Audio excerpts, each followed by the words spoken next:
counties, there's GIS-based planning, urban planning tools for land management, that is Kajiado County.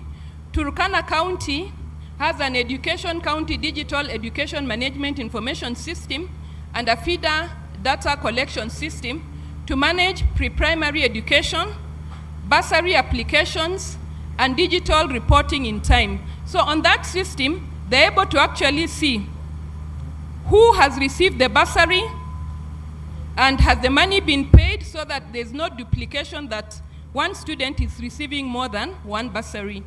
And the Nairobi County e-construction permit system, online application for a building permit and receipts, citizen-based service delivery monitoring.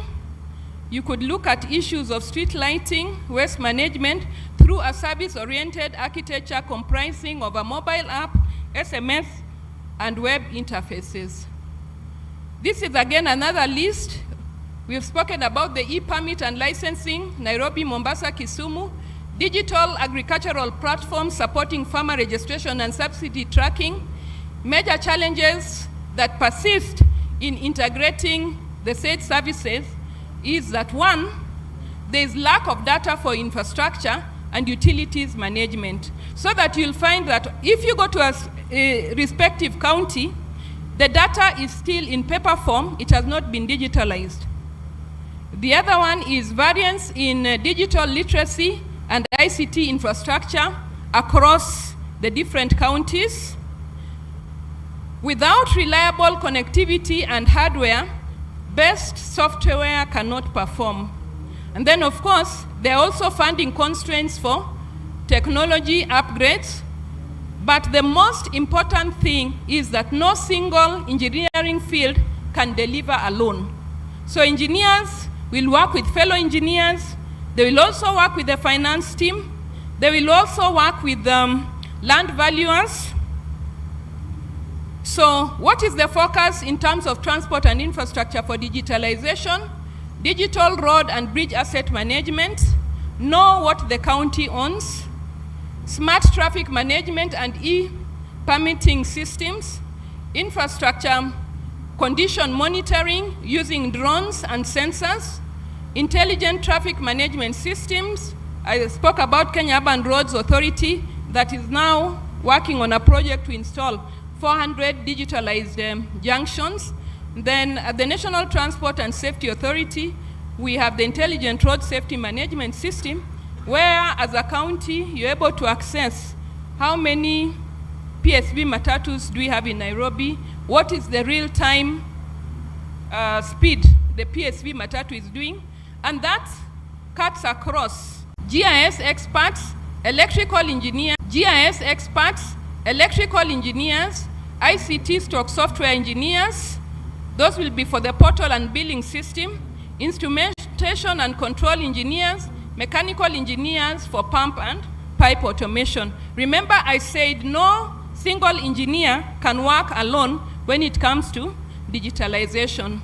In terms of land, housing, and urban development, GIS-based land registration and planning, very good for your rating system. Smart housing designs, integrating renewable energy and smart metering. Urban transport integration and smart city frameworks. So there you will need engineers, civil, structural, ICT software experts, GIS experts, electrical engineers. The list is that long.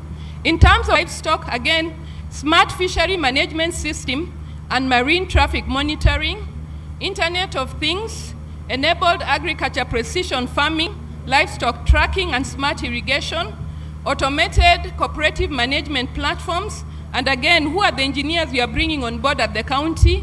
You'll need an agricultural engineer at least, electrical engineer, mechanical, civil, ICT software engineers, and geospatial experts. In terms of fire and emergency services, we expect that the emergency call and dispatch services will operate 24/7, and for it to operate that 24/7, you need a computer-aided dispatch platform to log in incidents, track response time, and guide deployment. GPS-enabled fleet management to locate the nearest response teams, especially in terms of when we have traffic crashes. GIS mapping and risk modeling, digitalized maps showing hydrant locations, road access, building layouts, and hazard phones. The hydrant locations is very important for the fire engine so that they know where they can actually draw the water from. Predictive modeling to identify high-risk areas and optimize station locations. So depending on what is happening in your respective county, based on the digital mapping, you can decide where to locate your services. Smart firefighting infrastructure. Again, IoT sensors for smoke, heat, gas detection integrated into buildings. And this will be done by the mechanical engineers and the structural engineers. Remote monitoring of fire hydrants, water tanks, and pump systems. Interagency communication platforms. Again, this is very important. Shared situational awareness platforms linking police, ambulance, disaster management, and fire services. So in fact, all our services as a country need to be integrated so that depending on the levels of access, we're able actually to click a button and to see this county, this is where we are. Data analysis and post-incident review, digital incident records for trend analysis and prevention planning. It is only when you have data that you can plan and measure what you're going to do and what the outcome is going to be. AI-assisted review to recommend infrastructure and policy changes. So these are just a few case studies I'm about to finish. I would want you to look at the Estonia e-government. And in Estonia, they have a single digital identity system called the X-Road, which enables access to education, healthcare, tax, and legal services for the whole country. For that one, the main people they used were the software engineering and systems engineering. And what was their role? Their role was to integrate design, cybersecurity, and the API development. This resulted in a $1.4 billion US saving. Citizens access services without visiting offices. You need to ask yourself that at county level, how many of your citizens are able to access services? So lessons learned: interoperability, citizen-centric platforms, and strong digital leadership. India's case, again, this is a digital system where they have used digital literacy initiatives, citizen service portals, and smart health card systems. They also have another one called Telangana Hub. Again, this is India's largest innovation and startup incubators, pulling in robotics, AI, product design, cyber security engineers, and smart urban planning tools. What is the outcome? Real-time land and health management systems to improve transparency and service delivery. I have listed the engineers that you need there. So what is the lesson learned? Grassroots digital literacy. So you must train the people at the grassroots in your counties to be able to access your digital services. State level innovation. So you can see it is cross-cutting. In our case, it would be between national government and the county government. I talked about Irembo platform in Rwanda, 247 government services accessible by the mobile phone. We need to ask ourselves that at county level, how many services can our residents in the county access through the mobile phone? So it is just a mobile app. We could also visit Rwanda and see what they are doing and learn from them. So in that system, some of the areas they have is automated birth certificates, driving licenses. Driving licenses for NTSA is already automated. Land services focus on citizen experience and easy access. So, what is our lesson we are taking home? We need to design for mobile fast access and rural populations. Nakuru County, again, Nakuru County has set the pace through a spatial data infrastructure, SDI and GIS integration. Now, one of the things we have seen is that different counties in the country are coming up with different digitalization transformation ideas, and I hope all this can be coordinated so that we have cross-county learning.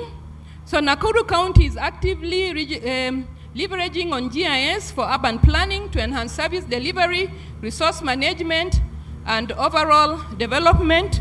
We saw, I think, a week ago when they were on the television talking about recycling of solid waste. So engineers are key to designing, deploying, and operationalizing these technologies. So again, that is just about engineers in Nakuru County. Again, the engineers there were strategic partners. In that partnership, which entities like HOT and the World Bank funded it. And then engineers as change agents transform counties into smart data-driven economies. Makueni County, what is Makueni County doing? Makueni County, a digitalized health management system called Afya Makueni, aiming to improve health care delivery and efficiency. And we as the Institution of Engineers of Kenya, we have an MOU with Makueni County where we actually training their engineers in other areas. So digitalization will also be one of those areas. And then system design and integration, engineered the county-wide digital health platform linking all facilities. This has been done by engineers in Makueni County. Murang'a County again have digitalized most of their services. They have used a software engineer from the county, one of their own. So that means that it is actually doable. They have digital infrastructure, ensured reliable internet and IT hardware distribution, payment automation. So it's a whole list of things that Murang'a County has done. Nairobi County, we have spoken about, first of all, it's the economic hub. It has a unified platform for licenses, parking permits, and taxes. And again, engineers developed the back-end architect and integration. There is a GIS platform that digitalizes land records, zoning maps, building permits, and property boundaries. This has led to a reduction in land fraud. It promotes transparency and speeds up planning approvals. So you're able to track where you are. I'm just about to finish. Allow me to skip that one. The infrastructure scorecard, my colleague is going to talk about that. So I will also skip those specific slides. Site handbook, our president will talk about that, or the representative from NCA will talk about that. So I'll skip that one. What are the opportunities? I'm just about to come to the end. Job creation in ICT and infrastructure development. Better disaster planning and response via real-time systems so that everybody in the county knows that if this is the service I am looking for, this is how I will get that specific service. Enhanced financial reporting attracts grants and donor support. So if you have those systems, the donors already now know that this is where we want to invest in. Creation of public-private partnerships for county development, leveraging on innovations from startups and tech firms. So you have those opportunities, civil engineers, mechanical. I had already given those examples, so allow me not to give that. But civil engineers plan and supervise, mechanical, so you'll get this PowerPoint presentation. Biomedical engineers. I don't know how many counties have employed biomedical engineers, but you need them to digitize your county health facilities with equipment that integrates health systems, maintain telemedicine hardware for the rural clinics, deploy smart diagnostic devices connected to the central hospitals. Agricultural engineers integrate GIS mapping for land use, agriculture, and climate monitoring. And this would even help you access climate funds. Use precision agricultural tools to optimize crop yields and livestock. Support digital tracking for fisheries and the blue economy. I will skip that. So what is the impact? Engineers become enablers of efficient, transparent, and environmentally responsible governance. Their technical expertise ensures digital solutions are robust, scalable, and tailored to local realities, directly contributing to productivity gains, cost savings, and sustainable county goals. Every successful transformation needs engineering brains and engineering hands. What is our vision for the counties from a digitalization perspective? Our vision is that a digitally empowered county government where engineers drive innovation, integrate smart technologies, create sustainable citizen-centric services that enhance efficiency, productivity, and resiliency across all sectors. Build local capacity through training and innovation hubs. IEK has a capacity building committee that is called Engineering and Education, and we continuously train the engineers on those digital aspects. Leverage engineering expertise to deliver smart systems. So it is important that the counties must employ engineers in all those sectors I have spoken about that will drive and transform their services. So what is the call for action? For the counties, integrate engineering expertise in every step of our county digitalization journey, from design to deployment, from maintenance to innovation. The engineer must be with you. Engineers are not just builders of roads, water system, or structures. No, they are the architects of digital solutions that will shape the lives of citizens for generations to come. In terms of investors, once you've started that digital journey, you have opportunity to fuel transformation that will increase efficiency, reduce leakages, expand market access, and create sustainable economic growth. IEK will continue being a key voice in policy, innovation, and development.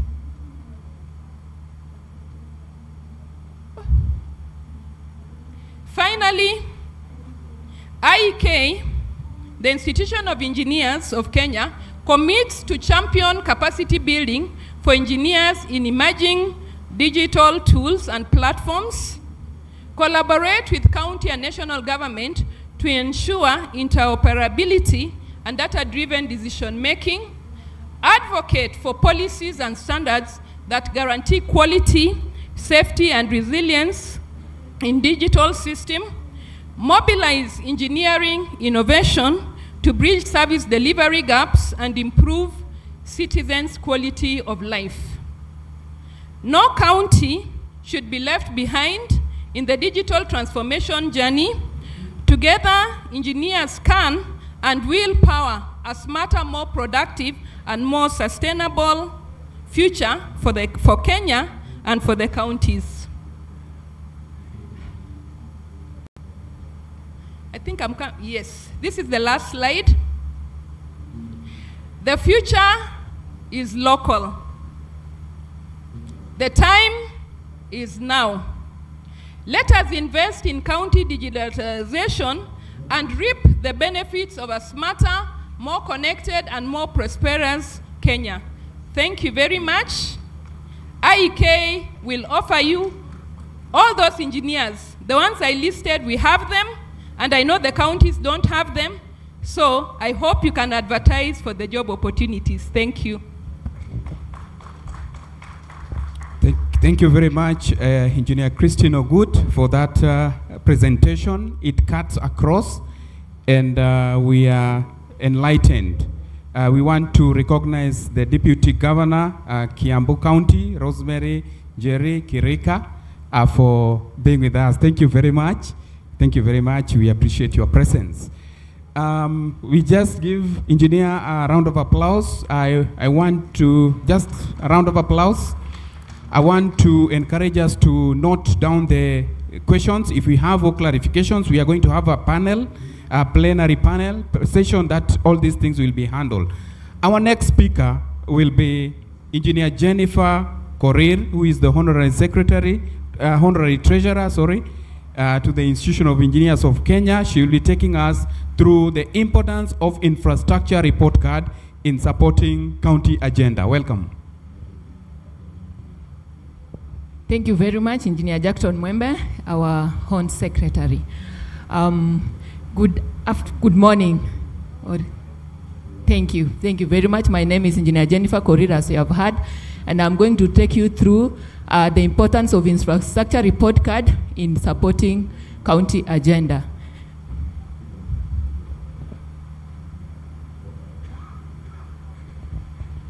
Thank you. So what is this infrastructure report card we are talking about?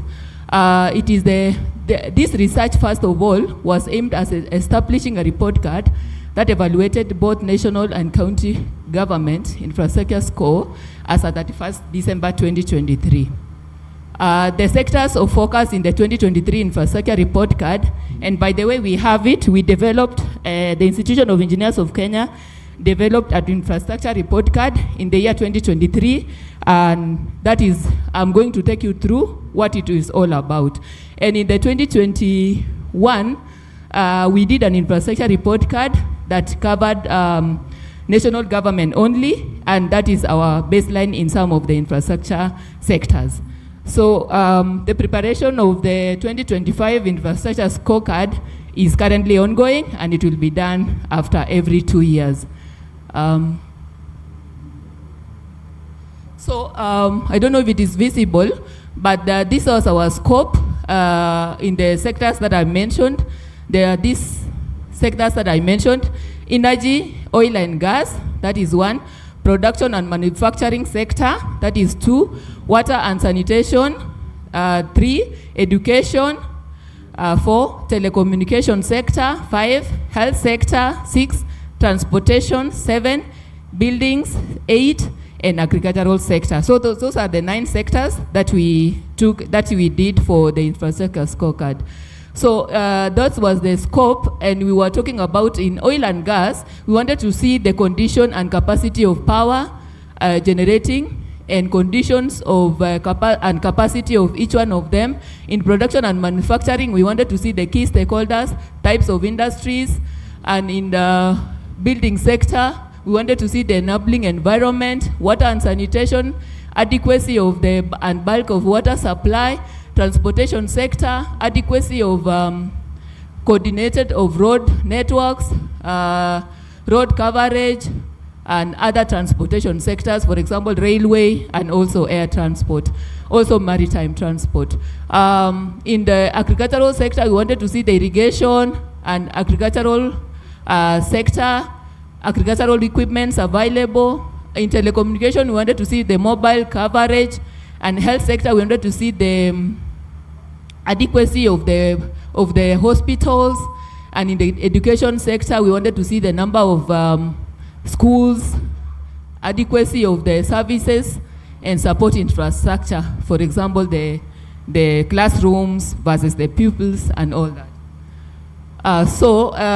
We started our baseline in 2021. There was an IEK infrastructure report card, and then we also checked good practices that has been done in other countries like South Africa, USA. They did theirs in 2021.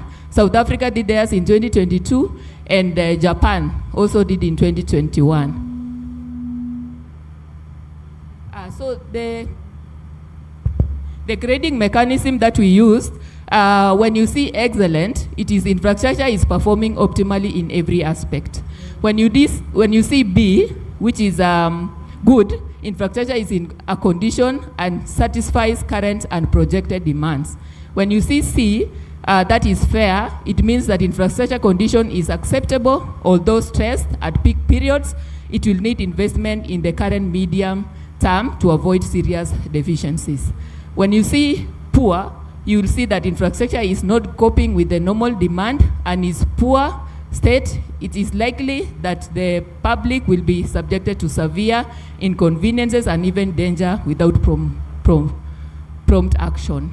When you see fail, infrastructure has failed or is on the verge of failure, exposing the public to social health and safety hazards, and requires immediate action.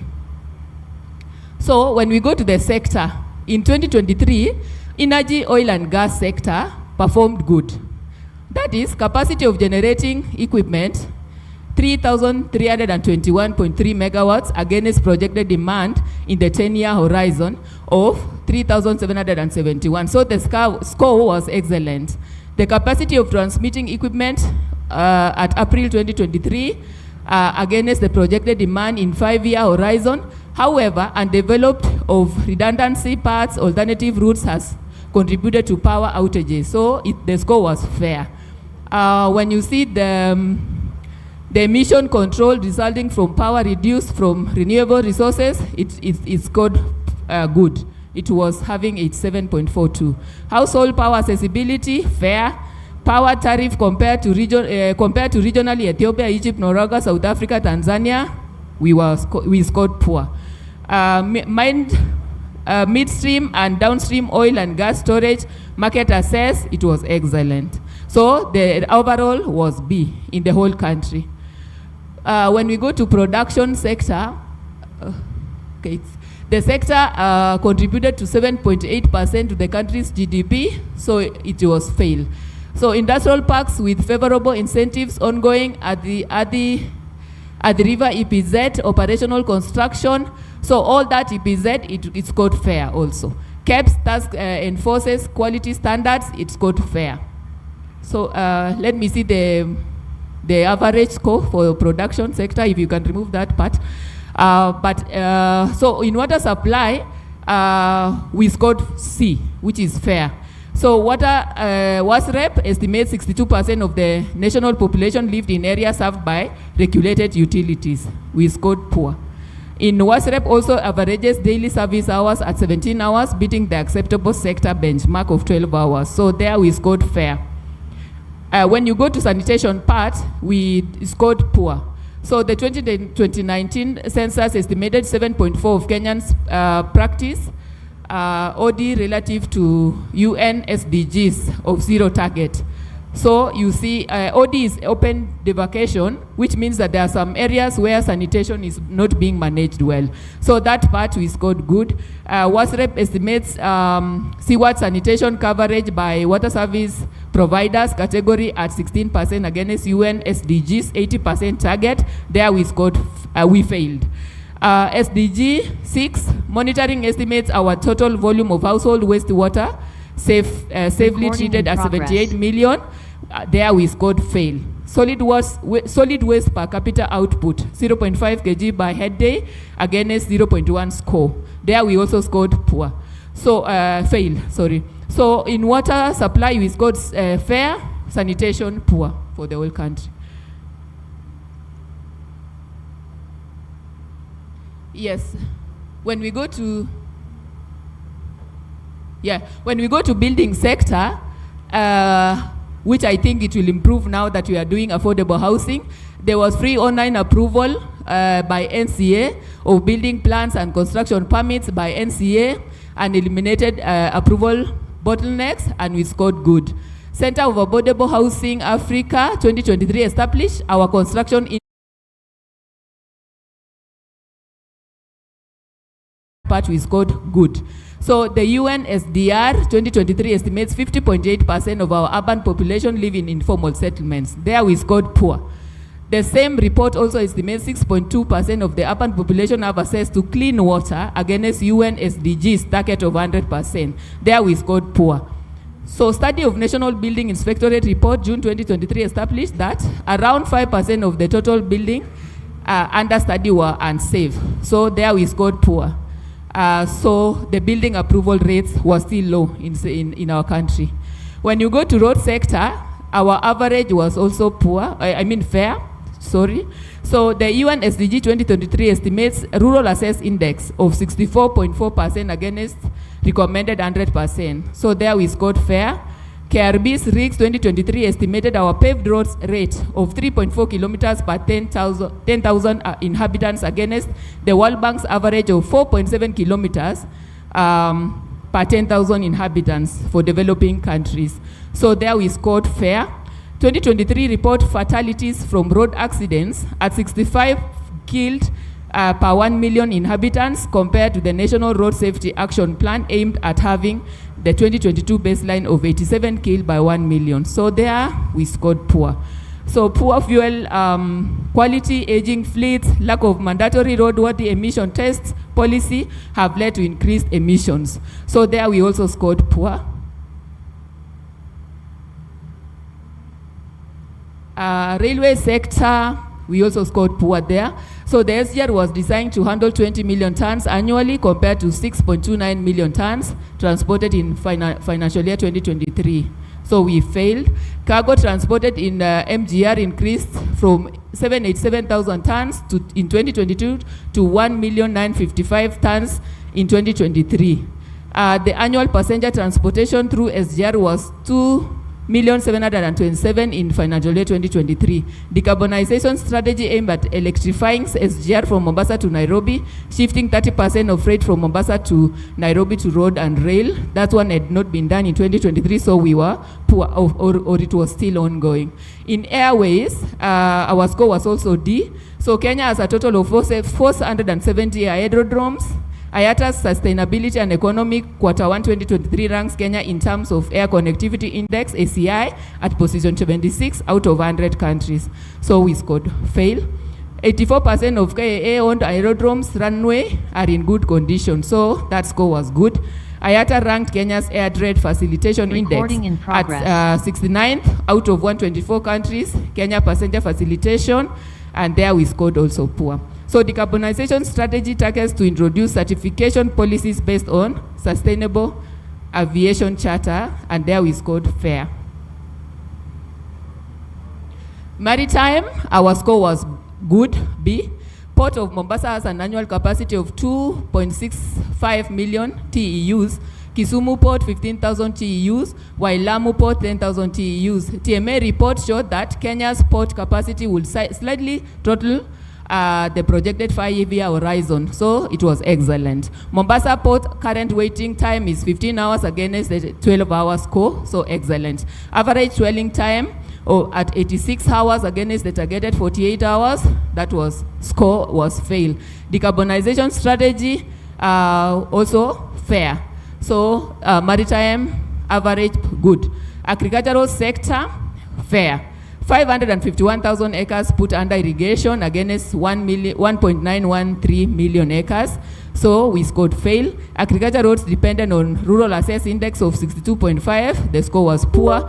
Mechanization level of agriculture in Kenya estimated as 0.14 HP per hectare in 2019, relatively consistent with that in other major sub-Saharan African countries. Fair. Agricultural sector contributed to the country's GDP in financial year 22-23 at 21% score. So that was excellent. In agricultural sector, C. Sorry. So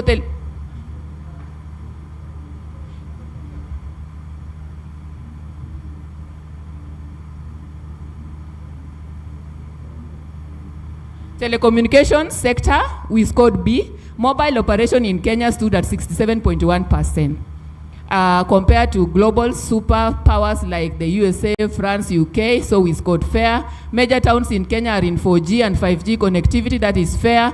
National optic fiber backbone infrastructure project installed in 8,900 kilometers of the infrastructure, that is excellent. So in health sector, we scored fair. Mean availability of specialized services at 30%. We scored fair. National average 20 health workforce per 10,000 people is below recommended 23. We're not badly off, good. In education sector, we scored poor. Teacher to learner ratio, pre-primary 1 to 52, primary 1 to 41, secondary 1 to 29, recommended 1 to 40. Not badly off, good. Classroom to learner ratio, pre-primary 1 to 53, primary 1 to 37, secondary level 1 to 40, recommended score 1 to 45. So we scored fair. Toilet to pupil ratio, pre-primary 1 to 37, secondary 1 to 30, and recommended 1 to 25. There we scored poor. And then functional internet at 14.9 at pre-primary score, poor. So the average became poor. Now this 2023 infrastructure scorecard, we also did county scores, and we have all the 47 counties being scored in different, this is average score for every county. For example, we have Mombasa with C, we have Wajir with E, we have Nairobi with B, and I think that is the meaning of devolution, that Nairobi is higher than as we are going to see in the maps. So the devolution now will bring all the counties at par. So all these counties have their scores, as you can see. Makueni, C, Baringo, D, and all that. And this infrastructure scorecard is available in our website.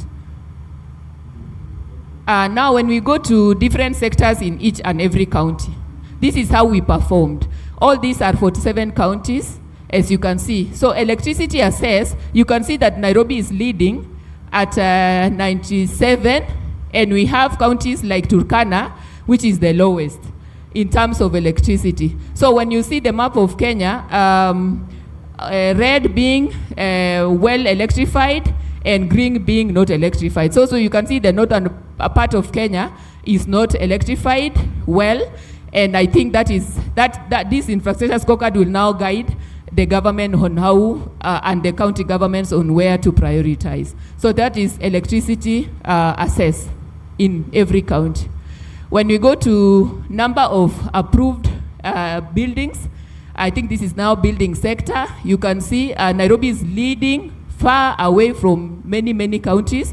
These are 47 counties, as you can see. And when you see the map also, it shows that the part of northern Kenya and part of other counties are also lagging behind in terms of buildings. And I know this will improve much because of the affordable housing that is ongoing. So we are doing the 2025 infrastructure scorecard, and we are looking forward to seeing how we are performing in that sector.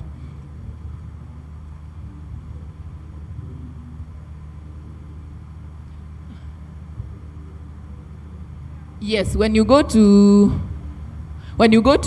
sanitation, which is open defecation, you can see that only a few counties are still using that part of defecation, Samburu and some parts. But when you see Nairobi and Mombasa, they have improved much and they don't have that part of defecation. So this is what was done in the study. You can see that some counties are still using that part of sanitation type, and I think it can guide, this infrastructure scorecard can guide on where to prioritize. Rural Access Index. Rural Access Index, as you can see the map of Kenya and also how we are performing, we are not badly off in most counties. Lamu is still lagging behind a bit, and other counties have improved, and we can have a good average.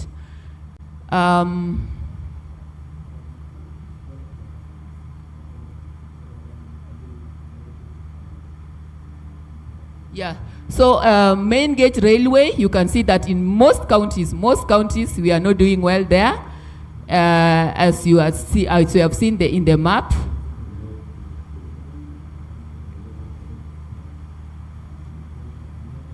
Mobile networks, you can see that actually the whole country is digitized.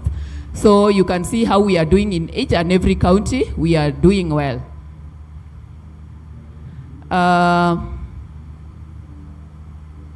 Yes, county comparisons. Let me skip that because it's not. So average learner teacher, this is education sector. You can see some counties are doing well, some are still lagging behind in terms of average learner to teacher ratio. So this IRC can also guide the national government on where to send the teachers. Learner to classroom, you can see learner to classroom also. It has improved in many counties, but we can still improve. Learner to classroom ratio. Learner to toilet ratio, most counties, some of the counties are not doing well. Like you can go to a public primary school with 1,000 pupils and you can find out that actually the toilets are not adequate at all. So this is where we are as different counties. ICT assess. As I said, I think in ICT and digitization, as my colleague has talked about, you can see how we are performing in different counties. Leaders being in Mombasa, and I think Lamu, Nairobi is not badly off, and Nyeri, and all those counties. So what is the importance of this infrastructure report card? I'm about to finish. So infrastructure report card is like a health checkup. The checkup that you always go and do in the lab. So this is IRC is telling you how you are performing. So it physical systems like roads, water, sanitation, electricity, grid, schools, etc. It assesses their condition, performance, and future needs. Infrastructure scorecard or infrastructure report card is a strategic tool that helps a county maintain safety, plan for growth, spend wisely, and attract investment while keeping the public informed and engaged. Importance of also IRC, it highlights current condition, gives a clear evidence-based picture of the state of infrastructure, shows what is working well and what is deteriorating, prevents hidden problems from becoming costly crises. It also guides government, both national and county, in planning and policy. So it helps leaders to prioritize projects based on urgency and impact. It ensures long-term planning instead of short-term political fixes. It ensures supports sustainability development goals, SDGs. It improves public awareness and accountability. Translates technical assessment into simple grades or ratings that the public can understand. It also creates pressure for transparency in infrastructure spending. It also encourages citizens to hold leaders accountable. It also attracts investment. When you have done an IRC in your county, the investors can look at it and say it is actually clear. So provides data for local and foreign investors that can be trusted. A good rating signals a stable environment. A poor rating shows opportunities for investment. So both of them. If you are performing well, then they see that that is a stable environment for business. If you are performing poorly, they will also show that shows opportunities. So both sides will attract investment. So it prevents also economic losses. Infrastructure fails can disrupt trade, transport, health, and education. Early detection through a report card reduces maintenance costs and prevents disasters. It also encourages innovation and sustainability, highlights where modern technologies, renewable energy, or climate resilient designs are needed. When done well, an IRC is not just a diagnosis. It's a persuasive document that can drive policy reforms, budget allocation, and even legislation, while attracting investors who want to engage in large-scale national or county projects. Thank you.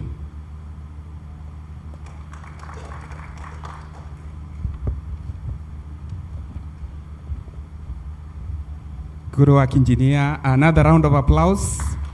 You know, one thing that sent terror down children's spine during our time was a report card. So this is now for professionals and for the counties and the national government to at least look at their position in the country and how they are performing. Thank you very much, engineer, for that presentation. I would like to move to the next step where we are going to have our session, and I will request Engineer Shama Kiteme to be up front. QS Susan from Susan Ruto, who is the General Manager, Registration and Compliance, to be up front. I will also call upon our Second Vice President, Engineer Ogut to come up front and Engineer Korir also to come up front for the next session. As they come over, I want to recognize the presence of Kisumu County. Also, Assembly Speaker is with us. We are grateful for your presence. Mr. Elisha Jack Orara, karibu sana. We have also the president for the Institution of Surveyors of Kenya, Eric Nyandemo.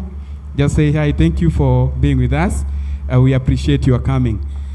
This is the session. If you had any comment, those who are following us online, please let's have your comments also.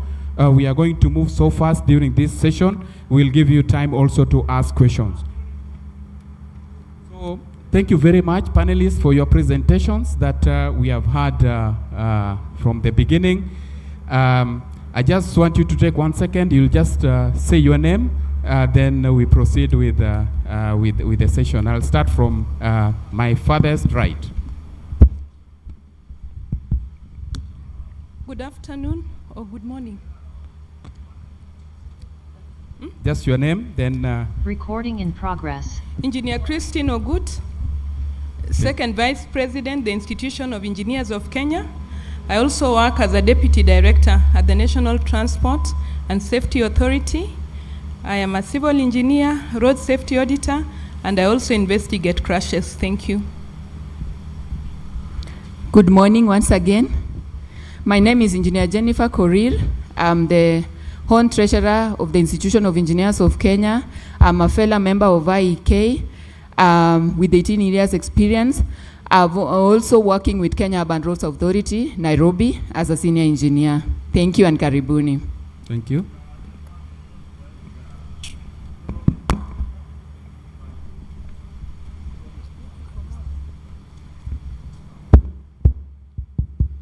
Thank you very much. My name is Engineer Shama Kiteme. I'm a registered consulting engineer with the Engineers Board of Kenya.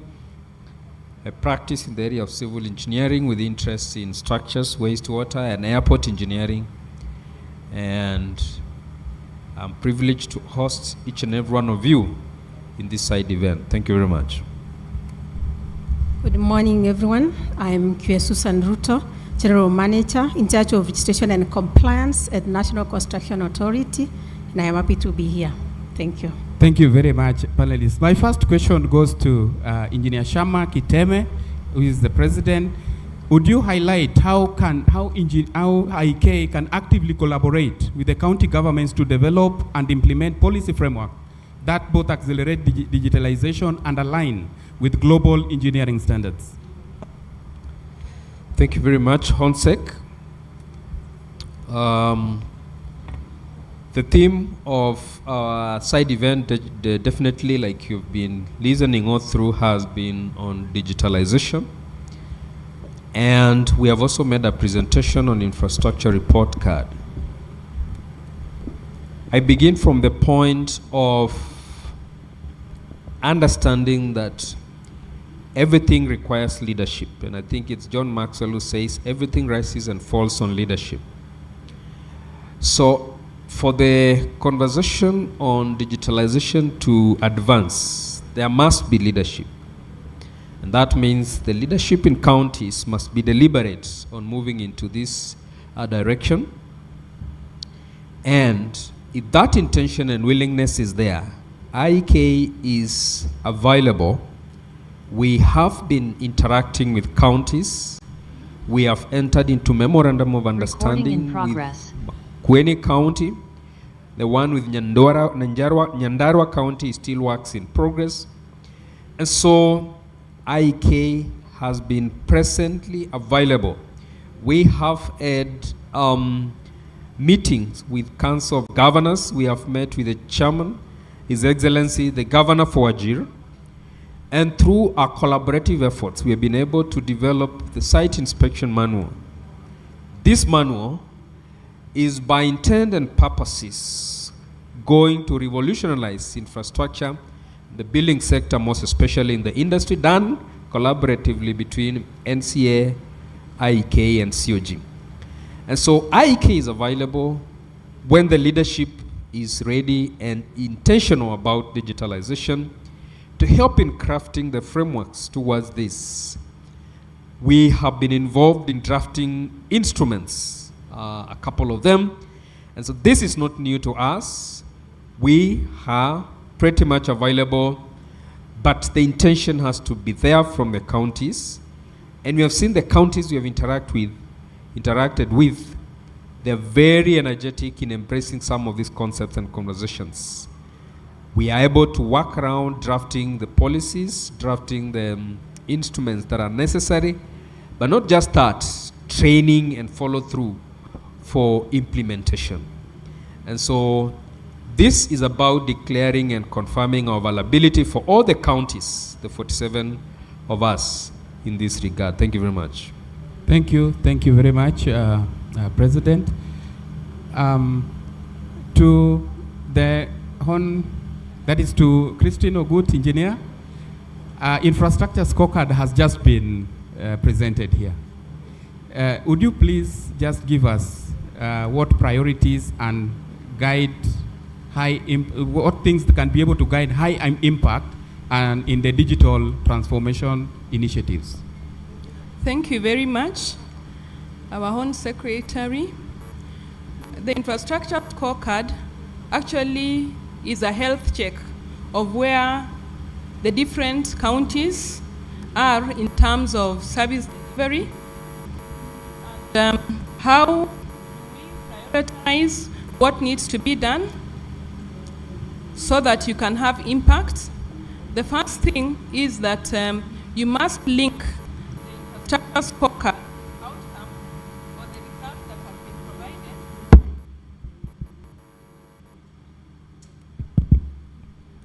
You must link the infrastructure scorecard or the result that has been provided to the CIDP, and so that you actually create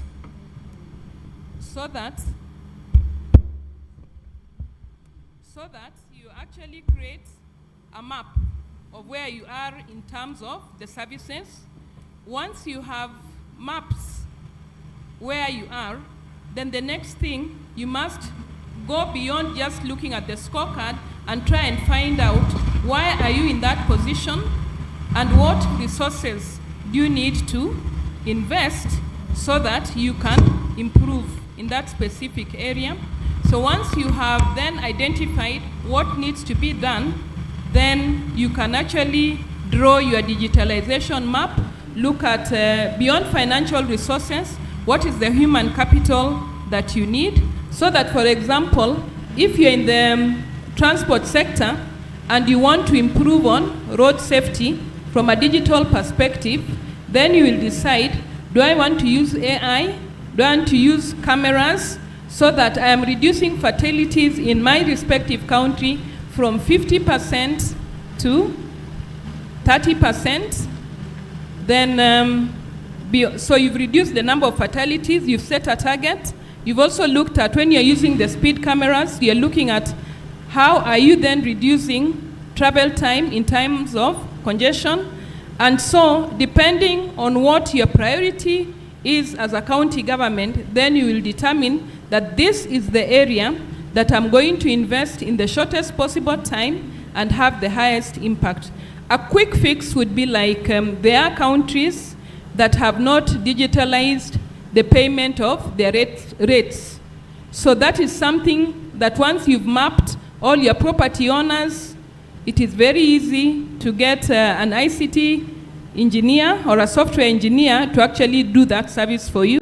And in a span of like 3 months, you will have a result, because as we said, we want to give services to our residents in the counties from the comfort of their homes. Thank you. Thank you very much, Engineer Korir. What are the priority areas in the road sector where the infrastructure scorecard can be able to bring impact in the road sector?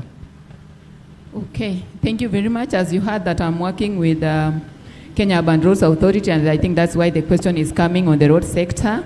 And I want to say, yeah, the president yesterday talked about the resources which are already available in the counties. and utilizing the already available resources, because most of the time it is so easy to say that the monies are not available. We don't have money. National government has not deployed the money. But what are we doing with the available resources? So the question was, please repeat that question. The impact and key indicators that the counties can adopt in the road sector. Thank you very much.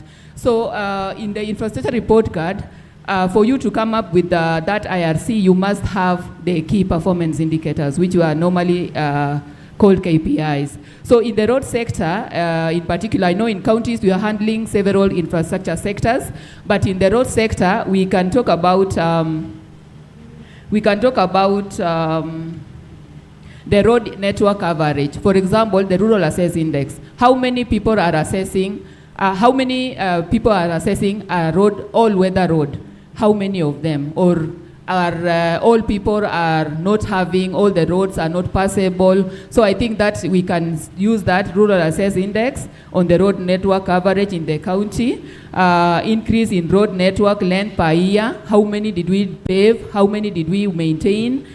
We can also talk about road network coverage. I've talked about that, increase in road network, and also the rural access index. And then maintenance performance. How many kilometers are planned for routine or periodic maintenance? How many of them in the total network? Maybe county has 1,000 kilometers. So if you plan for 3 kilometers, then you will not have covered that. So, and then average maintenance cost per kilometer. Is your maintenance cost high or it is average? And then we can also talk about road safety indicators. How many fatalities, how many road crashes are there in the county, so that you can know that you are doing well or not.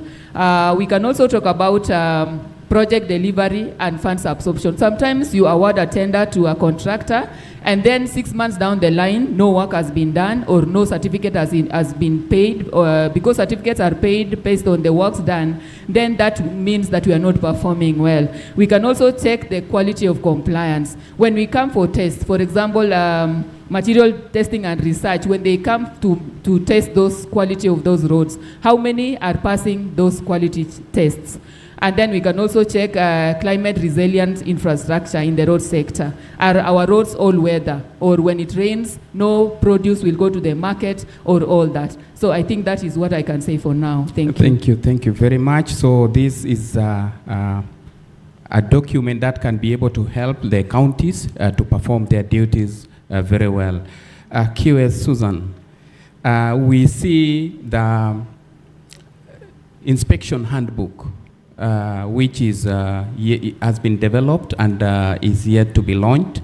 So how can NCA plan, what is the plan of NCA in supporting counties in the adoption and application of this particular document? I think this is one of the areas which is going to be very critical in the construction industry. Thank you so much, Engineer, Moderator. On that question on the site handbook, first and foremost, I want to say that at National Construction Authority, we collaborated with IEK together with representatives from COG during the development of the site handbook. And the steps that NCA is going to have for it to be implemented or to be adopted, one is to do more sensitization.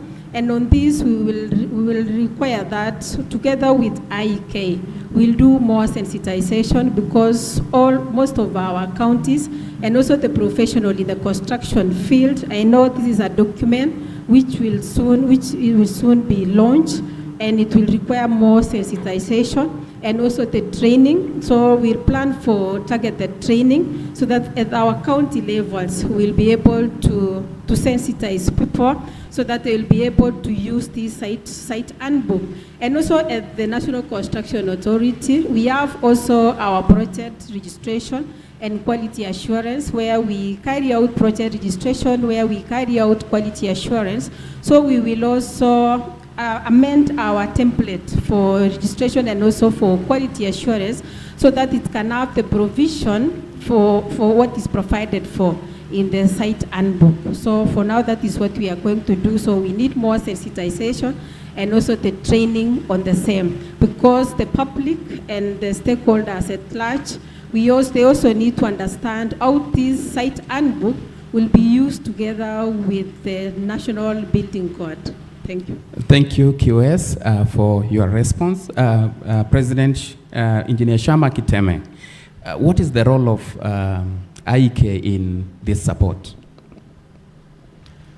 Thank you very much. I want to begin by saying, as an Institution of Engineers of Kenya, one of our very key goal for us is partnerships. And nothing exemplifies this than the product that we came together with National Construction Authority and the Council of Governors to develop the Site Inspection Handbook. Why is this critical?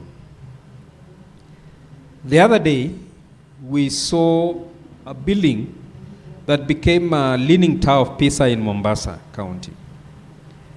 And we deployed KDF to bring it down.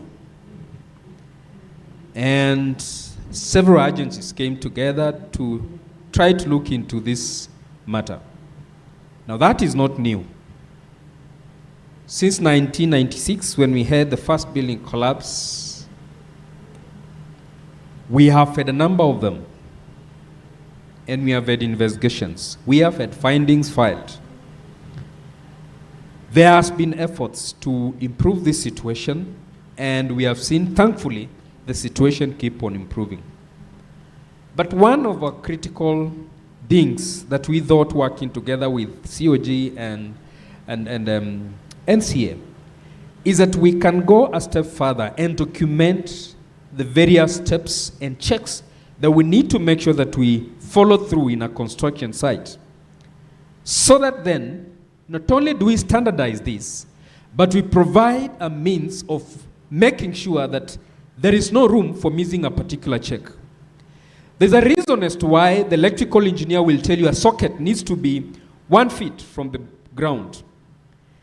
There's a reason why the electrical engineer will tell you the switch needs to be at a certain place within the and the closeness to the door. There's a reason why the mechanical engineer will calculate the volume of the building to determine the air change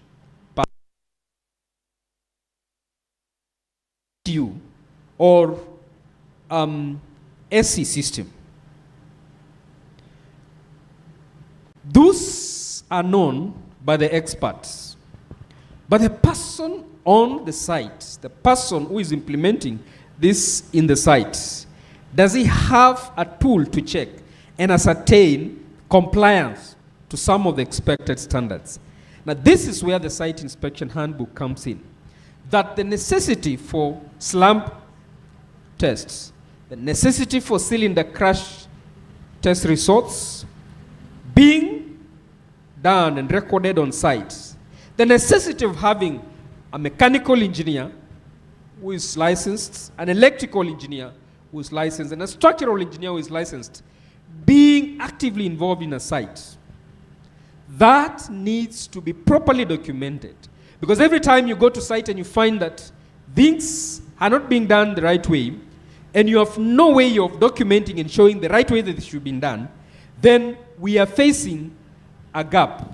And this is what the site inspection manual comes in to seal. It is going to be useful for inspectors from the counties. It is going to be useful for inspectors from the National Construction Authority. It's going to be useful for all statutory authorities that are involved in the building sector. But most importantly, our work as Institution of Engineers of Kenya, because we are involved in advocacy and welfare for our members, is collaborative with national and county governments to ensure safety in our construction sites.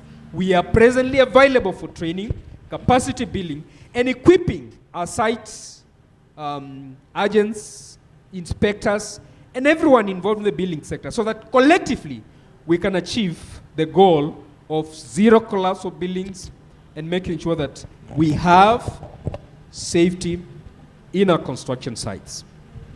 Thank you, President. That is a key document for the counties and the national government to help in curbing some of the deficiencies that we've had. Engineer Christine Ogut, please just highlight some gaps, technological gaps that the county engineers, that the engineers can help the counties to bridge in the next 5 years. Thank you very much.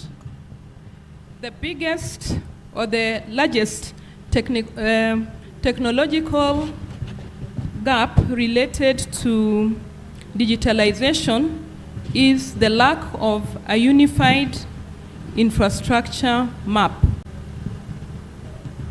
And that unified infrastructure map is not integrated. And how can engineers help the counties address that gap?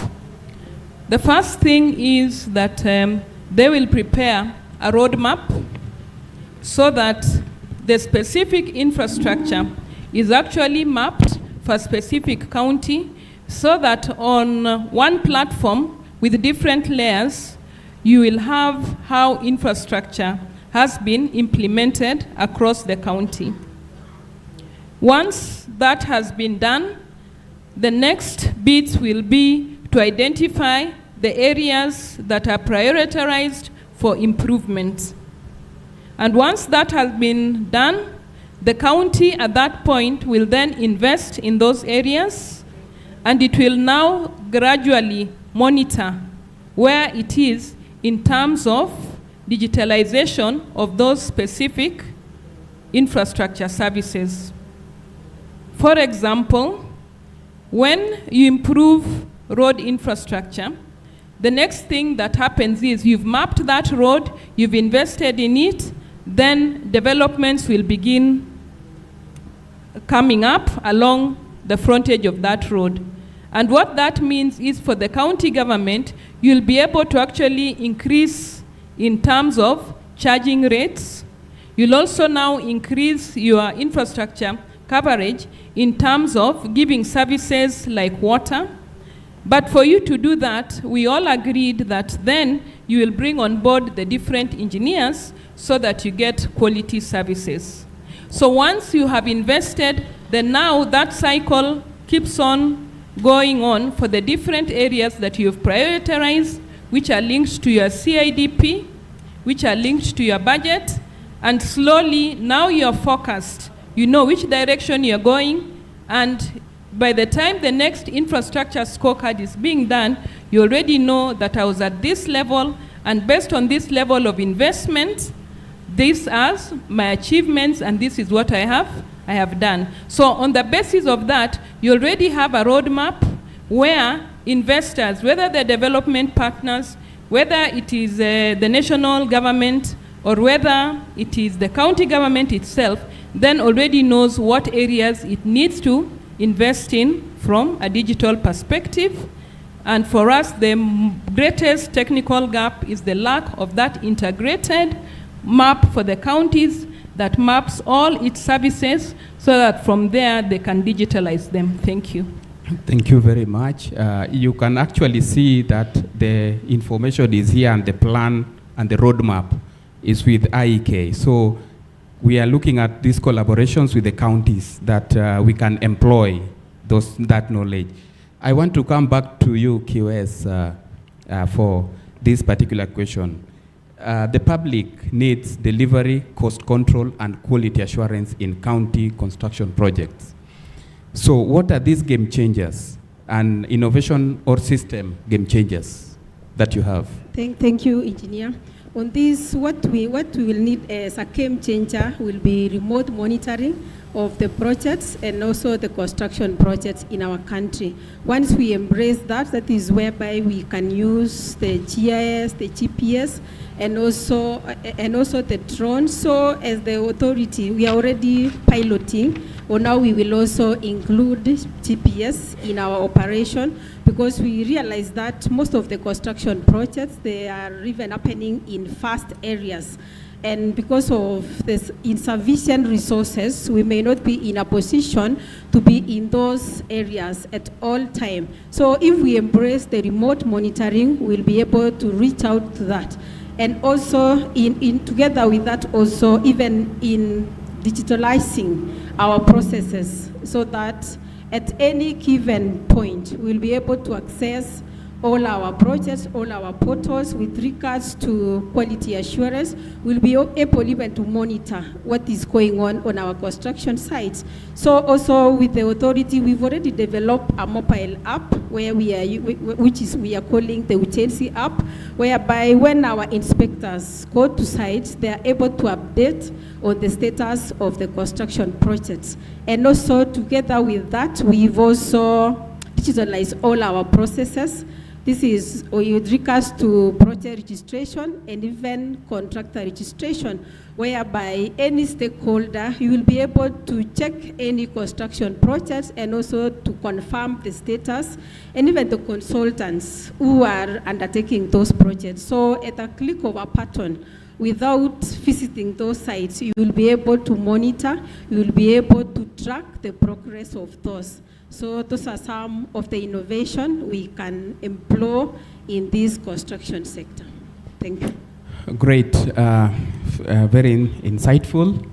And I'll now jump over to the other side, and this goes to our Engineer Correll, on what we are calling now the digital tools. Just give us simple highlights that's in the road projects, these digital tools that you're using for planning, monitoring, and maintenance, and what steps can counties take to replicate and adapt these tools? Thank you very much for that question, which aligns well to today's theme in the Devolution conference. So the digital tools that we can apply maybe in the transport sector, where both county government and national government can have, is we can have a road asset management system. I'm sure that all of us knows that where you invest, that is your asset. So the road is actually an asset, and if we can have a digital tool showing road asset management system, that can aid in resource allocation. So we are no longer, as I said when I was presenting, when IRC, for example, has been done, you will no longer invest politically, but you will have informed data that can assist. So when you have road asset management system, that can assist in resource allocation. In other countries, the countries will know that this particular road, allow me to use a road as an infrastructure example, they will know that, for example, Thika Road was designed to last for 15 years. So by the time 15 years is reaching, they already have an investment because they know in their system that this particular road is due for maintenance or this particular road is due for reconstruction. So I think this road asset management system can assist. And in that management system, the road which is due for maintenance can show red or a certain color, and it will aid in resource allocation. NTSA also have teams, Transport Integrated Management System, and I think my colleague talked about it, where they have digitized motor vehicle registration, cashless secure payment system, enabled SMS notification, and I'm sure in many counties, when you park and you have not paid, there is that SMS that you are told, kindly pay within maybe 5 minutes, and I think that is where we can invest. So for those counties maybe who have not reached there, you can actually do that so that it can guide. There is also parking. When you can see that congestion is caused by lack of parking, especially in on-street parking in the towns. And all the counties have their urban centers. So when people are approaching a certain street, there should be a system showing that 3 maybe parking spaces are available or there is no parking space, so that someone can be guided to drive through or to turn to another street where they can look for parking. So those are the digital tools that can be applied in the counties. There is also, that I've talked about on-street parking, and I think that one can assist in that. Thank you. Thank you very much, Engineer. And I think that it's closely related to I know. Thank you, President. I know there is a call. Thank you for your presence here. Engineer Christine, we have issues of vehicle registrations and licensing. What practical lessons can counties adopt from NTSA? Thank you very much. There are very many lessons we have learned at the National Transport and Safety Authority. The first one is that centralized integrated service portals work. So the portal at NTSA covers driver registration. So beyond the driving licenses, it also covers vehicle registration. We are also able to see on a single portal the licensing of the driving schools. We are also to see on that single portals which students have taken exam and what is the takeaway for the counties. Instead of separate portals for land rates, business permits, parking, etc., counties, you can actually create a single e-citizen style portal for services. So map all your county services, identify those with overlapping data needs, and design a unified digital entry point. The other one that we have learned is that digitalization improves transparency and revenue collection. And I can tell you, like, one of the revenue streams in around 2015 there, NTSA from vehicle inspections was collecting around 20 million. That has since grown to over 500 million. So because of transparency, you're able to see who is paying for the motor vehicle inspections. We are able to send SMSs to the vehicles owners whose motor vehicle inspection has expired. So the county e-payments for service permits, fees, fines can also close on the leakage points, and that will improve your revenue collection. So link your county systems again, or integration to mobile money payments directly into service workflows. The other one is that the data we have collected at NTSA becomes a strategic asset. We have utilized the digital data we have collected in terms of speed, so that when we see that a vehicle is violating the required speed, we're able to call the next police station, and that driver is sanctioned. We have also used that data to come up with what interventions we actually need to do, because now you're able to see what are the trends in the crashes, and based on that, we're able to come up with corrective action. So in a similar manner, the county services data, whether it is on waste collection, land use, building approvals, that can drive evidence-based decision making.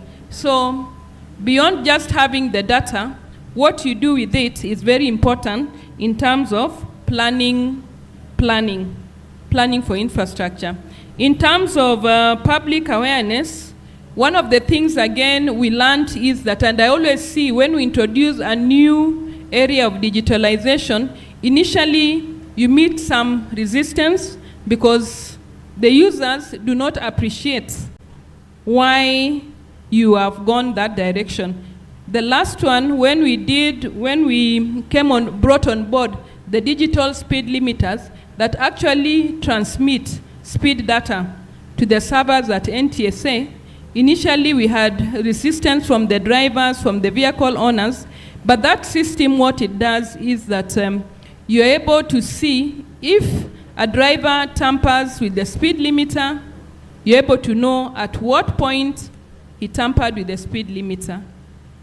If the driver has overspeeds beyond 80 kilometers per hour, on our system, you're able to see the violation. When we have crashes, we're able to know at what speed that specific vehicle was being driven at. So, one of the lessons we have learned is that you must budget for awareness creation. So we've had opportunity to continuously sensitize the vehicle owners on why they must install speed limiters in their vehicles. The other lesson that, so for the counties, as you bring on board these digitalization changes, you will need to actually budget for that. The other area that, the other lesson that we have learned is that service access equity must be addressed. So you must, by providing online services, we have actually more or less onboarded most of the PSVs, vehicles and the commercial vehicles. So every time they come for inspection, then we actually sensitize them and ensure that they are onboarded. So again, you must ensure that you onboard all your services across board so that then you're able to give equitable services. The last one is on cybersecurity and system resilience. Again, our platform has been faced with downtime and attempt of cyber breaches. That always happens when you go digital. So the county takeaway is that build redundancy, backup systems, and strong security from the start. Finally, the interagency linkages. On our system, as a member of the public, you're able to actually go to our system, seek for whatever information you require, and as you log in your details, I think there's some money that you pay for that service, you're able to actually get the service.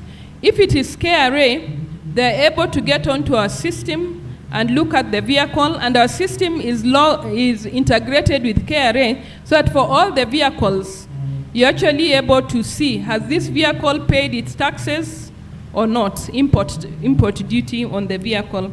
In terms of insurance, especially for all vehicles, it is a requirement that you take your vehicle to the insurer for the annual insurance cover. They're able to link in and confirm the details, the ownership, the chassis number. They're able to access that information in terms of insurance. So what am I trying to say? That whatever services that you provide on a digital platform, you can interlink between national government and the county government. And also for the road infrastructure, we've been able to link our services to the road database at the Kenya Roads Board. Thank you. The practical message I'm taking is that it is important to negotiate data sharing agreements early to enable interoperability. Thank you. So all said done, you can actually work across on one platform and have different levels of access based on the user and the relevant government agency. Thank you. Thank you very much, Engineer. Engineer can highlight so many. Yes, I know. Yes, I wanted to add something on digitization, and intelligent transport system where Kenya urban roads are done, and I think counties can also do that by collaborating, and because counties collect cess, and also some roads are damaged because of the axle load, so we need axle load control, and I think we can also digitize that so that we can monitor to enable you to collect more cess collection and also to protect the road asset as we talked about. Thank you. Thank you very much, QS. Susan, just give also a highlight from NCA that counties can be able to adopt. Okay, thank you. I think on the issues of adopting, maybe I can talk about some of the practical steps that the authority has taken in regards to digitalization. I want to say that the National Construction Authority, for the last 9 years, it has embraced the online process whereby we have a contractor registration portal where contractors submit their application for registration, they are registered, and we are able to have all the database of all the contractors. You are also able to see even the projects that are being undertaken by the same contractors.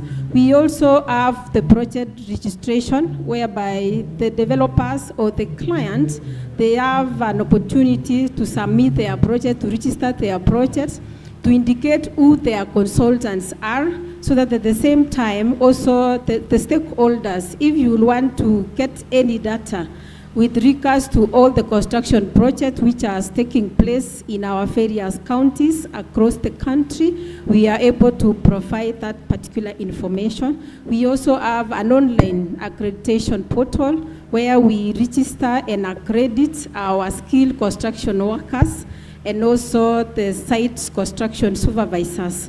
In addition to that, we also carry out training to our contractors, and this training is important because it also enables the contractors also to appreciate some of these digital tools and digital processes where they are expected to be digitalized.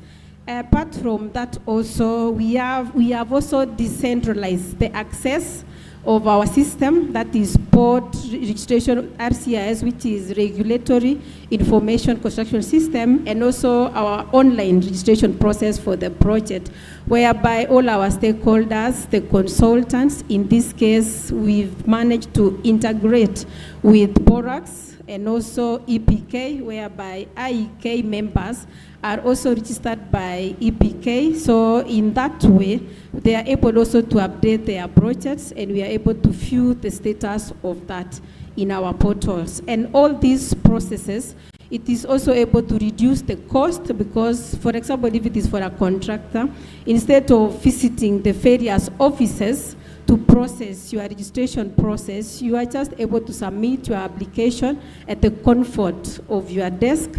Likewise, also to the developers also, you are able to view this, we are able to link with other agencies. And also we are looking forward also to having one-stop shop whereby all our counties will be able to integrate their processes to our processes also, even with other government agencies. Thank you. Thank you very much. I know we are pressed with time, and I would wish that we open the floor for a few questions from the physical delegates, and we have some for the online attendees. And I just want to give you 30 seconds, just to, when we are done, then you'll have 30 seconds just to have your parting shots. I will start with the one question online from Helen Accord. You can unmute and ask your question so that I get 3 from here. Yes, Helen Accord, online.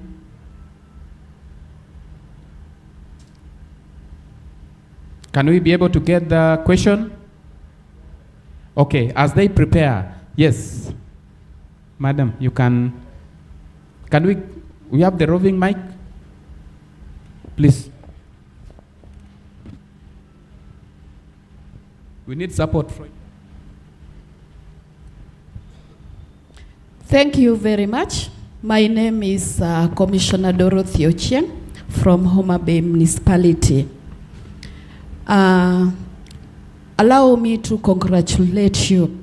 Presentation was very encouraging and we've learned a lot.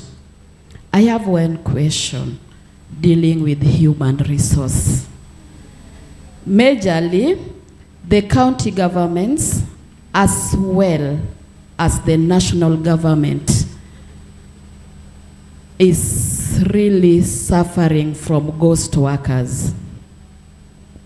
And I've realized that IEK, majorly your work is to help the national and the county governments to improve on service delivery. Because of ghost workers, both are unable. I just want to say that the wage bill pressure is too high, and this has led to reduction in resource for development.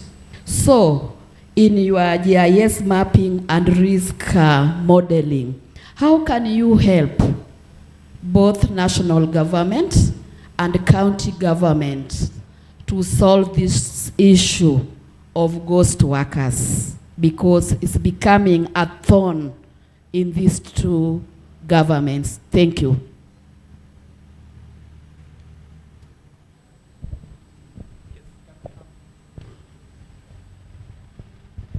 Thank you so much. My name is Elisha Jakuraro, Speaker, County Assembly of Kisumu.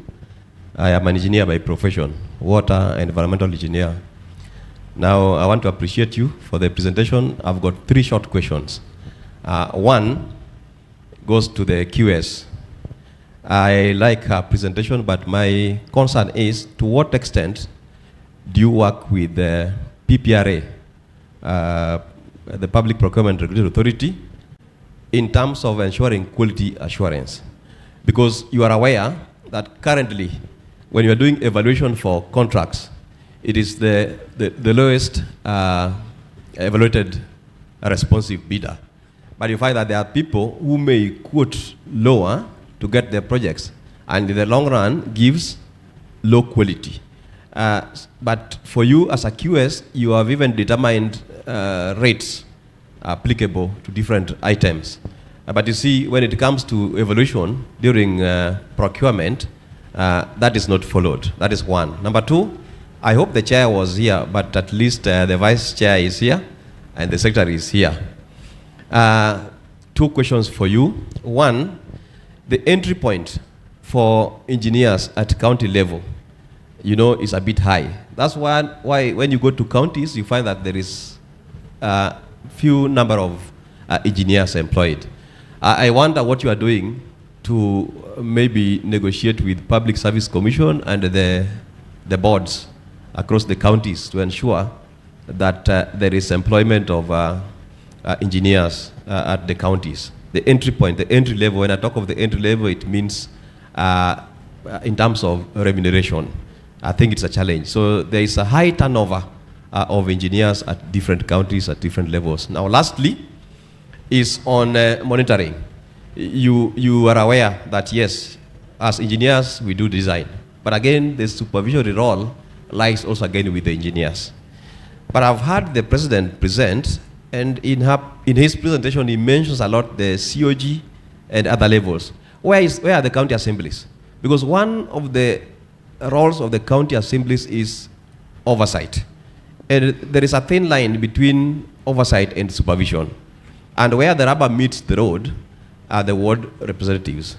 So there is need to find a way of linking IEK and the county assemblies in terms of even the manuals for monitoring and what is supposed to be checked. The site construction manual that has been referred to by the QS, and I think even with the engineers. Otherwise, thank you so much, and I like the presentation.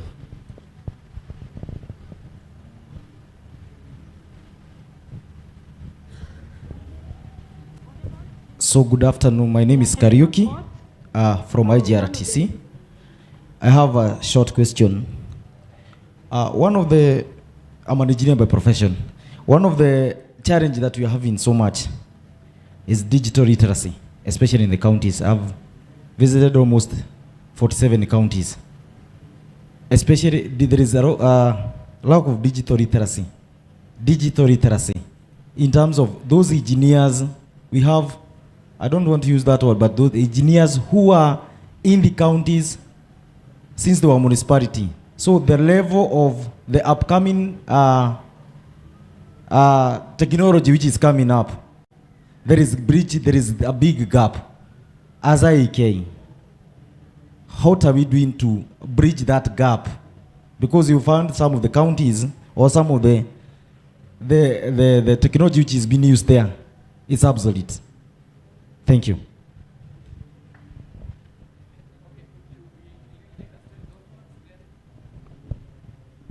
We'll take those questions, then we'll again come back for more. Let me have the first question that was asked by the commissioner. Probably Engineer Ogut, please, you can take up that. Thank you very much, Commissioner Dorothy. Yes, thank you very much for that very interesting question. Ghost workers thrive because we are using, and I'm saying we because I worked in the county government. When you have a manual payroll that is paper-based, then it is difficult to even track, the records of your employees. But when you have now your records of your employees that are digitalized, it is even easy now to check whether, because you link that system to other government systems, you're able to check with the Kenya National Examination Council if their papers are right. You're able to check with the registrar of births if the ID number is correct. So corruption actually thrives when you have a lot of records that are not very clear. So how does digitalization help eliminate then the ghost workers? First, you must have a centralized HR and payroll integration. You also must have, under your HR policies, what are the requirements for the specific job that you have advertised as a county, so that you are ensuring that there is right placement of your staff. You are linking the HR information with the payroll. You could also have biometric systems for identification, where every time your staff come in, they actually log in. Some counties have gone ahead where they're able actually to even track where their staff are, where their chief officers are. And I would like to take you to the case of, this is a case of a local government out of this country. For them, they are able to even monitor to know that this specific officer has gone to this specific location using the GIS mapping, that they're able to know that at this point, this specific officer will be undertaking this specific repair.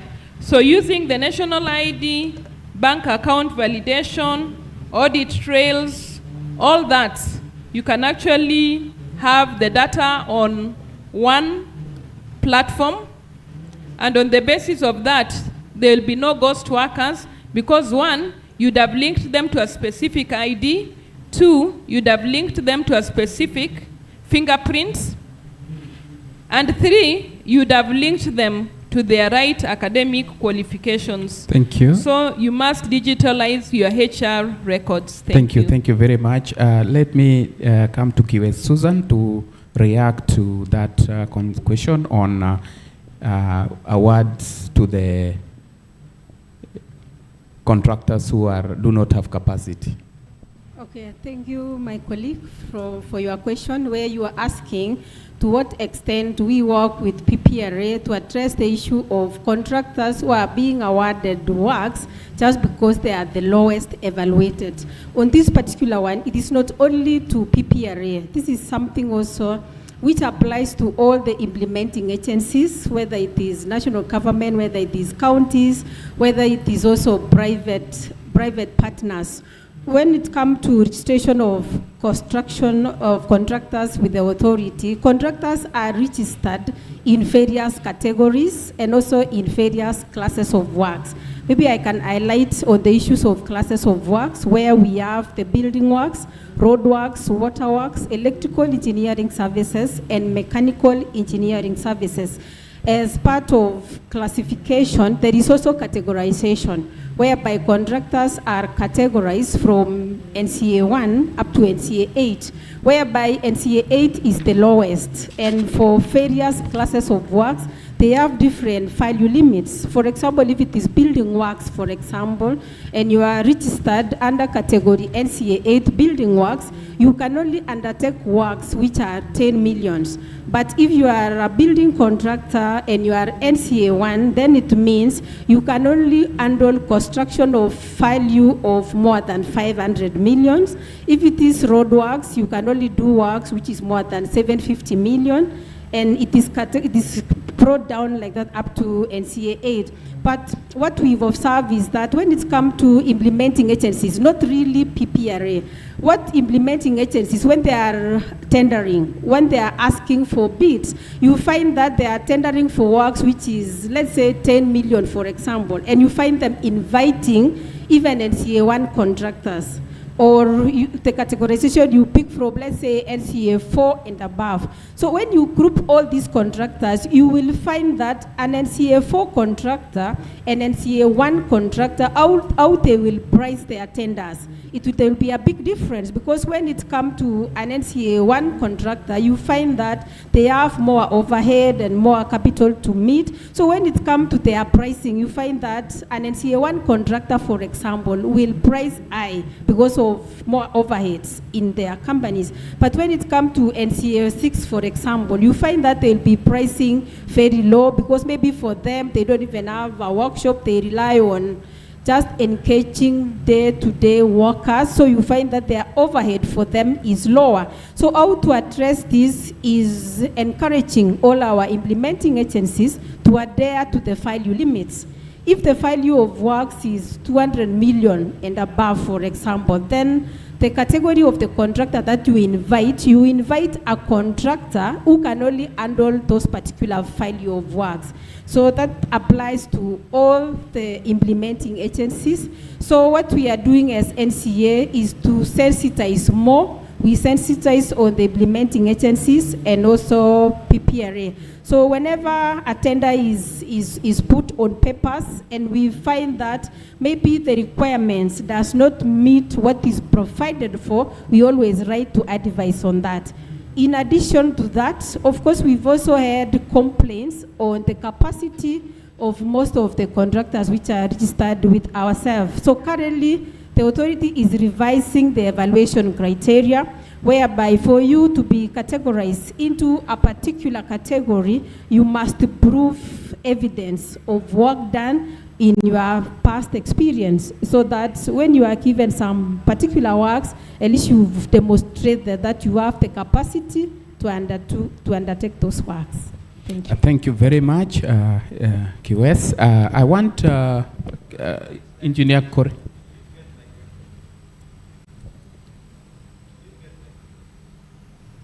All right, you'll clarify the question. We respond to one of your questions by Engineer Korir on the entry for engineers, the entry point for engineers, and also the involvement of county assembly in the inspection, and oversight.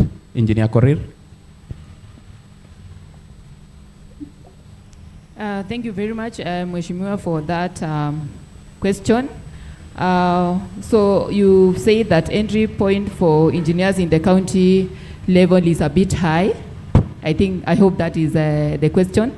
And you are telling us if we can negotiate with Public Service Commission for that entry level, means that that engineer which is being employed at the first time. So I wanted to say that for you to develop, sometimes you just have to invest. And investing means that you can invest in human resource at the same time in the infrastructure. So as far as we are, there is negotiation with the public service, there is also the entry level that was approved for the engineers, and going below that, I don't know. So I think it is it's a good thing that you have considered that engineers can actually be employed, but the entry level is the problem. But I want to say that we can actually budget and consider that, because when investing, you have to invest rightfully.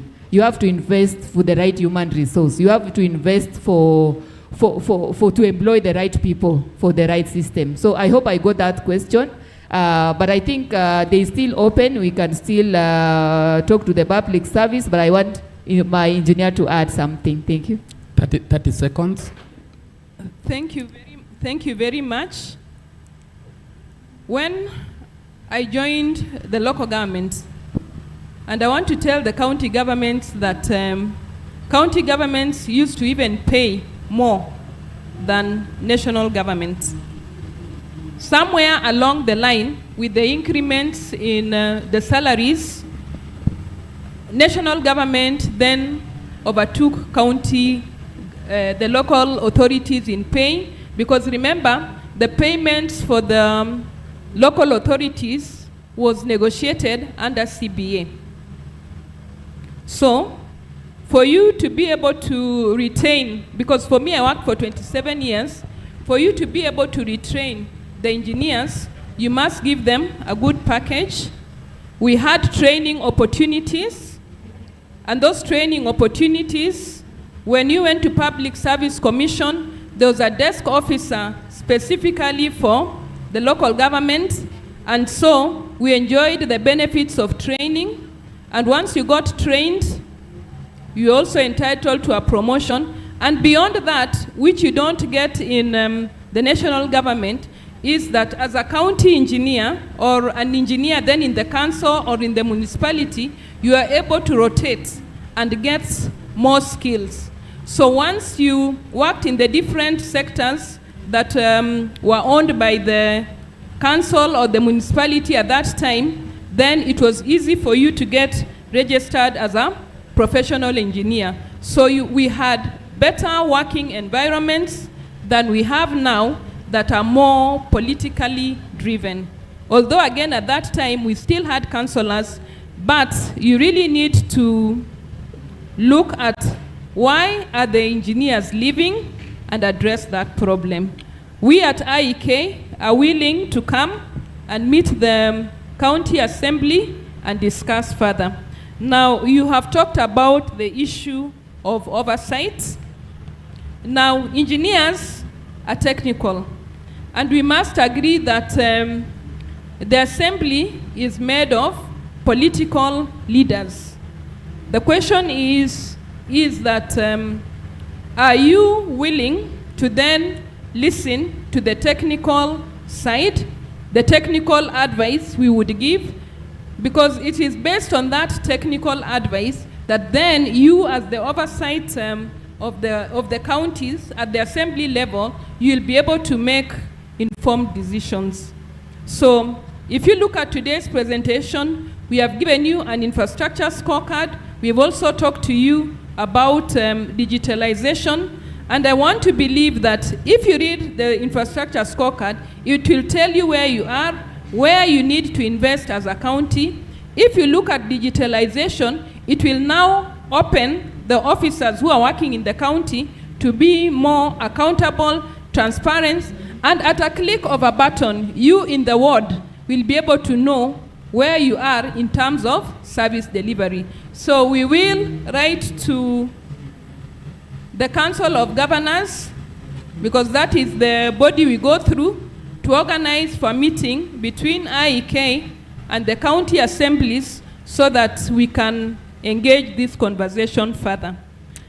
Thank you. Thank you very much. And just to add, there is the aspect of the inspection handbook. This has been done in collaboration with both the Council of Governors and the NCA and IEK. So it's a collaborative effort that has been done with the IEK.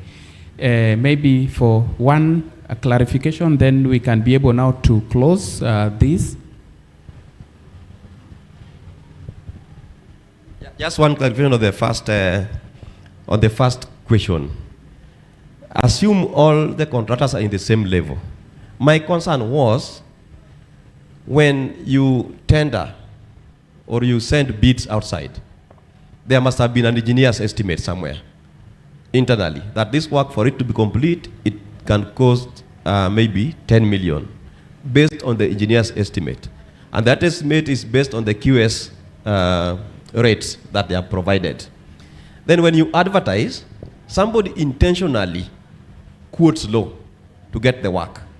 So if it is 10 million and you get somebody who has quoted 6 million, and you are doing evaluation and somebody has quoted 9 million, as per the client or the engineer, somebody who has quoted 9 million is next to doing that work properly.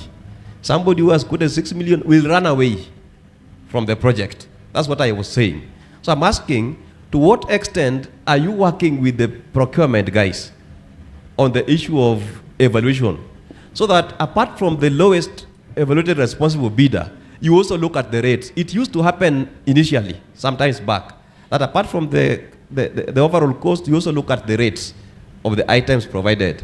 Some could be too high, some could be too low. That's what I was asking. Then finally, on the county assembly, it's not politicians. We have technical persons in the county assembly.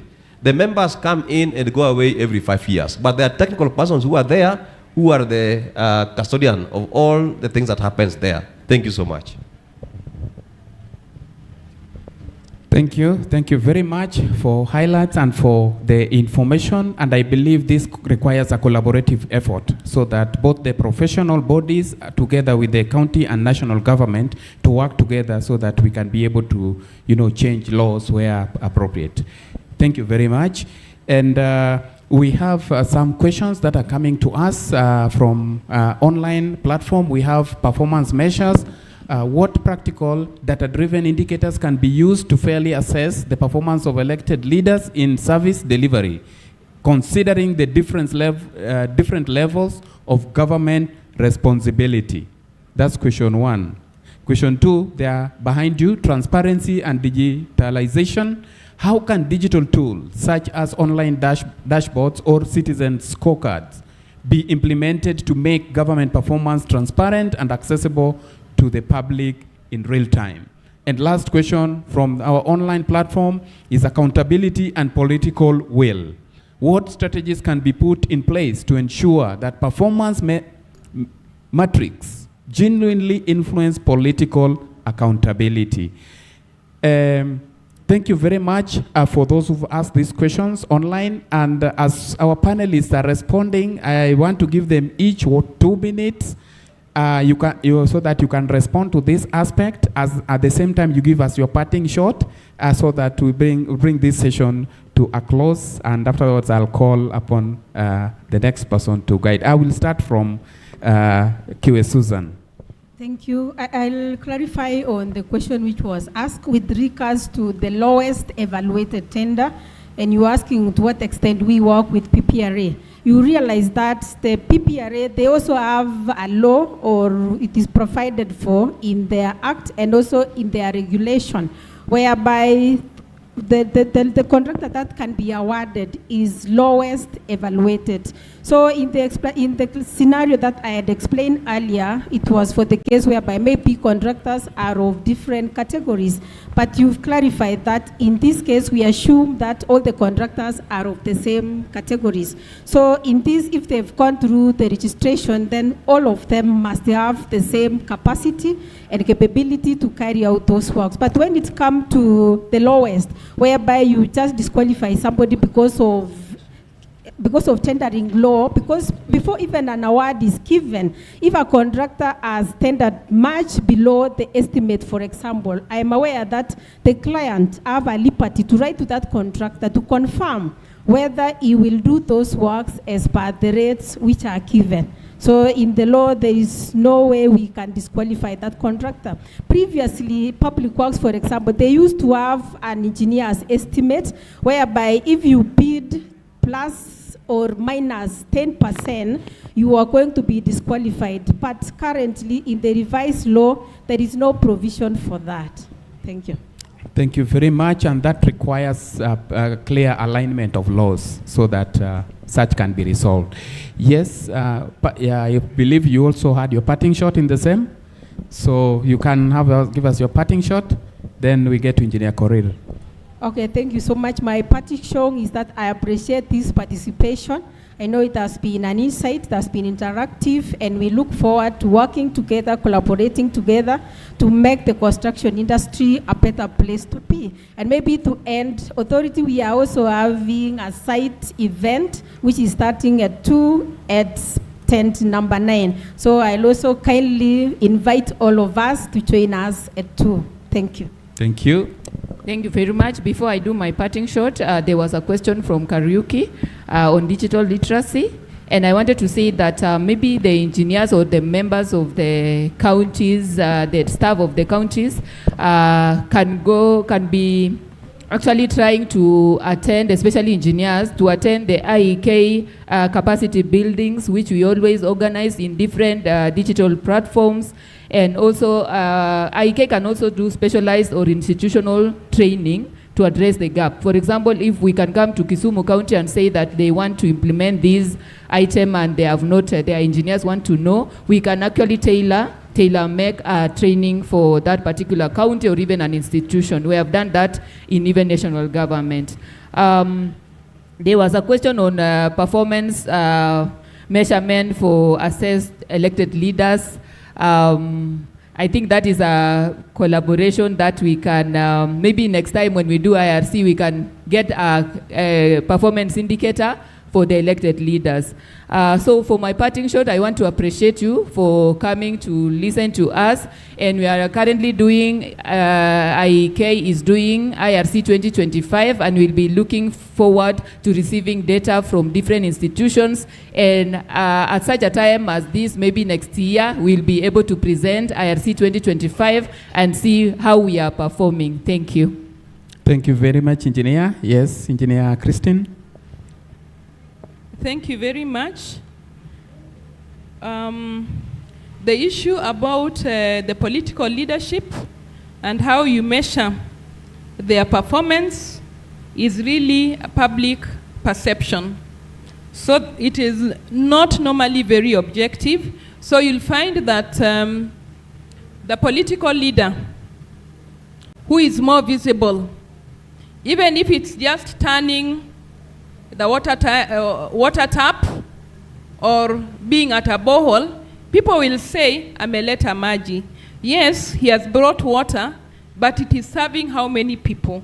So you'll find that from a political perspective, for them, what have they done? The one who can scream the loudest, the one who is more visible. But remember, the projects they're also implementing are based on the CIDP. So for me, I would advise them that they take our infrastructure scorecard, because for each country, it will then tell you where you are and what needs to be done. Then you prioritize based on that. And then you also ensure you are visible every time you are launching any of your projects and every time there is an outcome. Digitalization, of course, will help. My parting shot is that digitalization is the way to go. For the old school engineers like myself, we have had to learn. We are also digital and we are able to communicate. So digitalization will provide accountability, will enhance service delivery, and will be able to hold everybody accountable, whether it is the MCA, whether it is the officers at the county. We all must be held to account for our actions. Thank you. Thank you very much. A round of applause for the panelists. We have come to the end. They've done so well. They've tried to respond to our questions. We appreciate your time and listening to us. We believe we are still going to have conversations with the county. Each and every one of you is part of us. And we do appreciate those who are with us physically. We also have those who are following us online. Thank you very much for your patience. I hope we have also responded to your questions. And any clarifications, we have a booth here. So you can visit the booth so that we can be able also to respond further to most of the questions. We appreciate you, and you can just rise now and walk down. Okay, you come close so that there is a photo session. And I want to call upon Dr. Damaris, Dr. Engineer Damaris, to come and give us the closing remarks.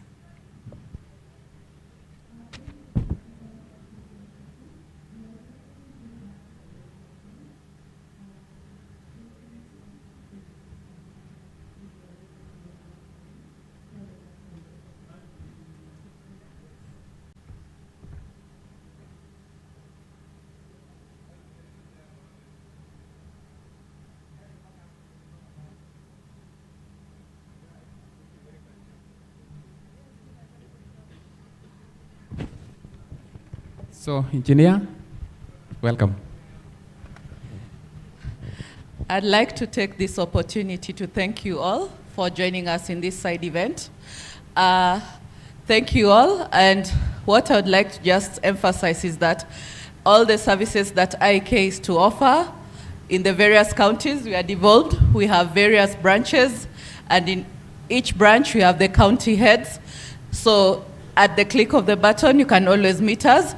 And also, if you are to access our services, we have our social media handles, we have our websites, we have our mobile contacts. You can always contact us for any services you need. As we are speaking about digitalization, it's quite important in all the services that are offered in the county, be it health, agriculture, and all these things. With digitalization, you are able to plan, because all these things is about data. Once you are digitalized, we have the data that we can plan, maintain, operate, and do anything that we need in the county. So that is the way to go, so that you are able to plan and also promote our various development agendas within our counties. Other than that, it also helps us to meet our various sustainable development goals. To talk more about IK, being the leading voice for engineers, we have quite a lot to offer. And as a parting shot to continue with this conversation, I invite you for a 32nd convention that will be happening in Pride in Mombasa, so that we can continue with more of this conversation and we are able to interact further. So welcome and interact with the Institution of Engineers of Kenya. Thank you for attending.